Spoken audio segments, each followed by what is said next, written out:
Now the next term that comes in mind is about parent and filial generation.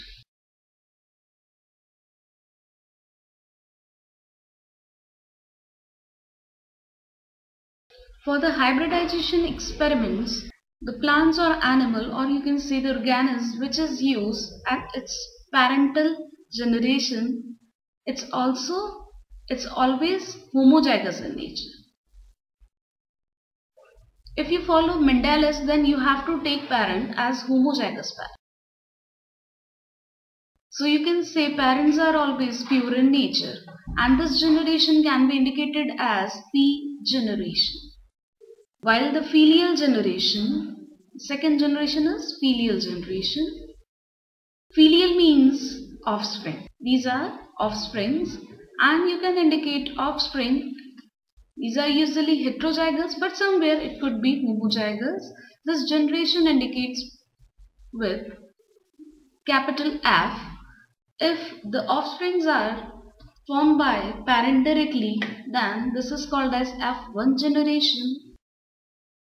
If the offsprings are formed by crossing or selfing of F1, then you can say it's F2 generation.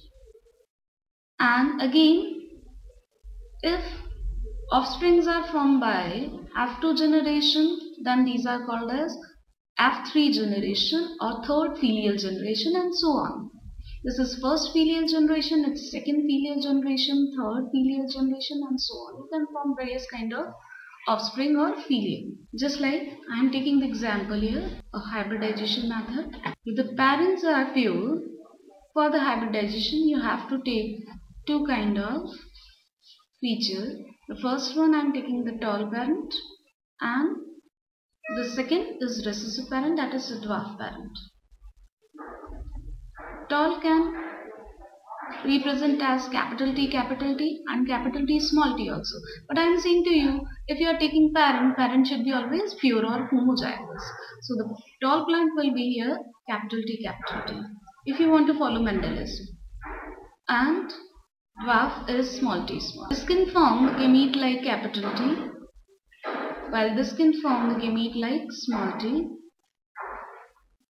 You know very well, for the sexual reproduction, the first step is gametogenesis. So gametes are formed here. After that, the fusion of gametes will be done, and a zygote is formed that is diploid in nature and contain both the feature-like parent. So capital T, small t kind of zygote will form that can represent the next generation. Here you can write. This one indicates where the tall and dwarf, these indicate to P generation, parental generation, and capital T small t, although this one is also a tall plant, but this one is a heterozygous formed by parent. This one indicates to F1, first filial generation. The next term that correlates here is phenotypic and genotypic.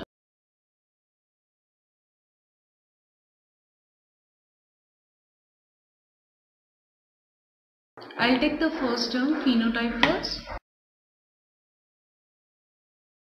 Pheno means external appearance. So this one is a word that indicates to the external appearance of any organism.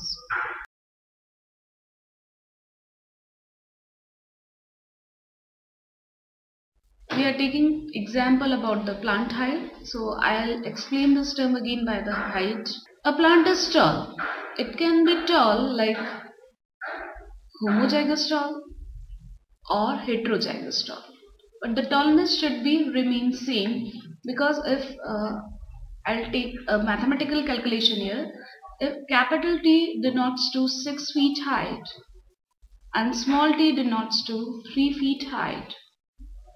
So what do you think? What will be the height of capital T and capital T small t? Capital T is responsible to form 6 feet. It is also responsible to 6 feet long plant. So the height of the plant will be 6 feet. While if we are talking about the heterozygous tall plant, the plant height should be, don't get confused, it again will be 6 feet long. Why? Because I am saying that capital T, if the dominant feature is there, it can hide the feature of recessive. So it can express itself in every condition, so it will form the 6 feet long plant. So the plant height remains same. So by the judging of height, if you are seeing there is a plant, it's a 6 feet long, then you can't predict it's capital T like long or capital T small t like long. It's a tall plant, you can say this is called as phenotype. But when you judge its genetic combination, which one is just before a few, then this is called as genotype.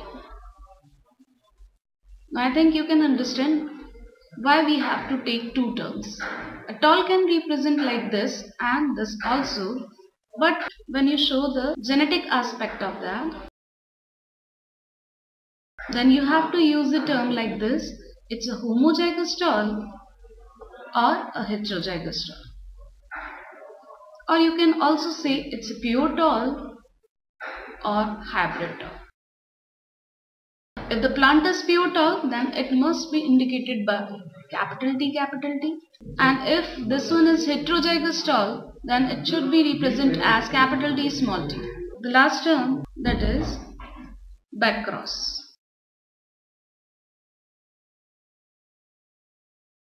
If a backstep crossing is done, then it is called as backcross. Why we are saying this? We are taking two parents. This one is just like that. I have taken that capital T with small t, and this is analyzed at how the F1 generation can be formed. This can form capital T kind of gamete and another can form small t kind of gamete. Here this kind of gamete is formed and small t is formed by the another parent. And the next step should be the fusion of gamete, and because of that a 2N zygote is formed. That is capital T small t. This indicates to P generation, parental generation, and this one indicates to F1 generation. Now instead of proceeding this experiment, I have to explain backcross, and that is fusion of F1 generation with a parental generation, or you can say crossing between the F1 and P generation is called as backcross. Now again this one can be done in two steps. The F1 generation can cross with a dominant parent like this. Capital T small t is going to cross with capital T again. Then it can form two kind of gamete, capital T and small t, because F1 is a heterozygous state. It can form two kind of gamete because of presence of two different alleles, while the dominant parent can form only the capital T kind of gamete. The next step could be the fusion of gamete, and after the fusion you will get the parent, you will get the generation like this.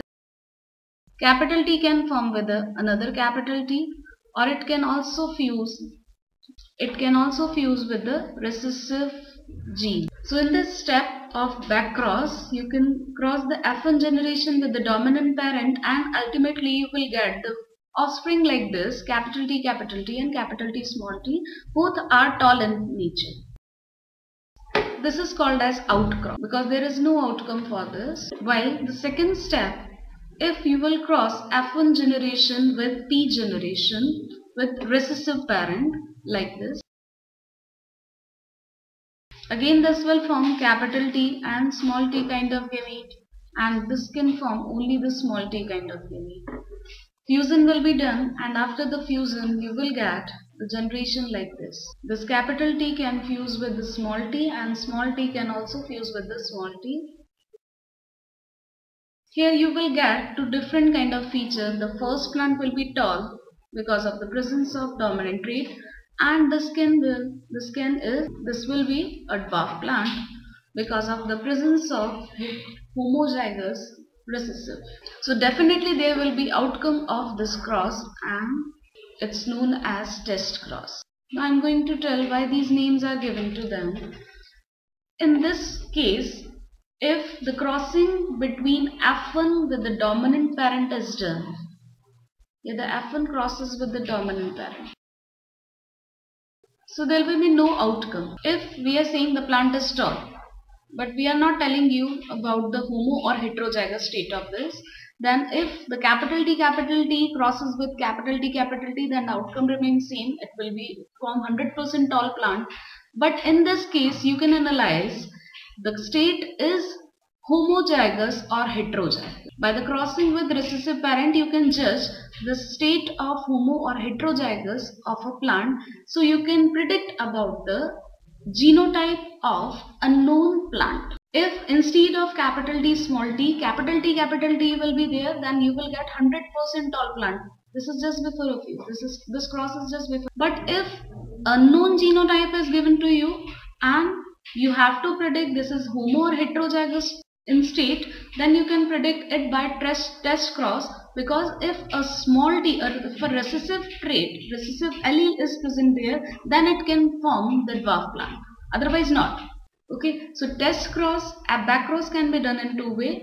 F1 crosses with dominant plant, and you can also say F1 crosses with recessive parent. So test cross is better than outcross. It's over about the terminology. Thank you everyone.